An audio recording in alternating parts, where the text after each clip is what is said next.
नमस्कार, मी डॉक्टर चंद्रशेखर हळिंगे. मी सायकॅट्रिस्ट म्हणजे मनोविकार तज्ज्ञ म्हणून मिरज येथे प्रॅक्टिस करत आहे. आज आपण मानसिक आजारांसाठी ज्या नवीन ट्रीटमेंट ऑप्शन्स उपलब्ध आहेत त्यापैकी एक नवीन ट्रीटमेंट ऑप्शन म्हणजे RTMS म्हणजे रिपिटेटिव्ह ट्रान्सक्रॅनियल मॅग्नेटिक स्टिम्युलेशन याबद्दल चर्चा करणार आहोत.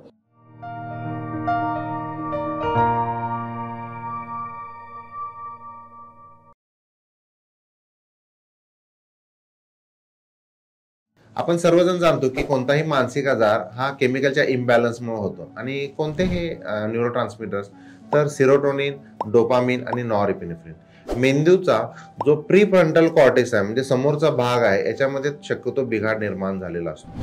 RTMS थेरपीमध्ये आम्ही मॅग्नेटचा वापर करतो.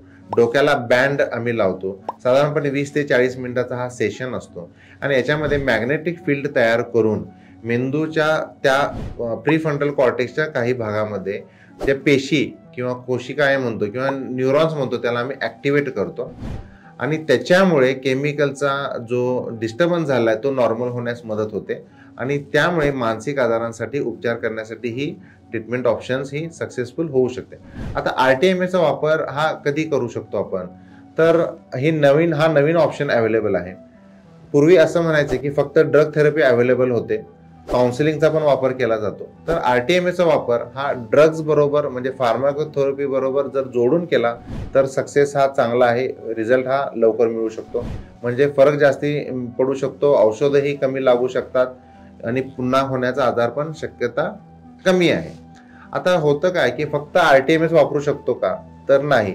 तर RTMSचा उपयोग हा फार्माकोथेरपी आणि काउन्सिलिंग बरोबर जर जोडून केला तर याच्यामध्ये नक्कीच यश मिळते. अनेक गैरसमज आहे की RTMS म्हणजे शॉक थेरपी का, तर शॉक थेरपी म्हणजे पूर्वी इलेक्ट्रोकन्व्हल्सिव्ह थेरपीला शॉक थेरपी म्हणायचे. आता इलेक्ट्रोकन्व्हल्सिव्ह थेरपीमध्ये पेशंटला भूल देऊन फिट आणली जायची आणि त्यामुळे केमिकलचा बॅलन्स हा नॉर्मल व्हायचा. इथे पेशंटला भूल अजिबात दिलेली नसते, पेशंटला ॲडमिट होण्याची गरज नसते, म्हणजे अतिशय सेफ प्रोसिजर आहे. 30 ते 40 मिनिटानंतर तो पेशंट लगेच घरी जाऊ शकतो, आपली ॲक्टिव्हिटी करू शकतो. ही टेस्ट करायच्या अगोदर म्हणजे RTMS थेरपीच्या अगोदर कोणताही म्हणजे ब्लड टेस्ट किंवा स्पेशल टेस्ट करण्याची काही आवश्यकता शक्यतो नसते. त्यामुळे सेफ प्रोसिजर ही मानली गेलेली आहे. यामध्ये कोणताही करंट दिलेला नसतो, तर याच्यामध्ये फक्त मॅग्नेटिक स्टिम्युलेशन असतं. मॅग्नेटमुळे मॅग्नेटिक फील्ड तयार केलं जातं आणि ते पेशींना किंवा न्यूरॉन्सना ते ॲक्टिवेट करतं. त्यामुळे अतिशय सेफ आणि चांगली प्रोसिजर ही मानली गेलेली आहे. RTMSमध्ये किती सेशन्स लागू शकतात, तर शक्यतो याला वेगवेगळ्या आजाराला वेगळे सेशन्स असू शकतात.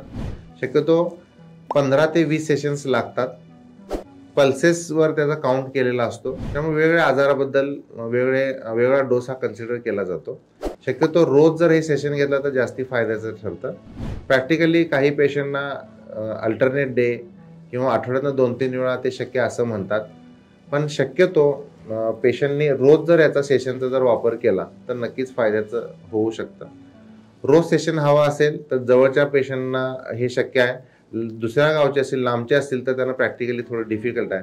तर अशा लोकांना ॲडमिट राहून फक्त ही थेरपी घेऊ शकतात. तर आपण पुन्हा भेटूया नवीन मानसिक आजाराबद्दल चर्चा करण्यासाठी. तोपर्यंत नमस्कार.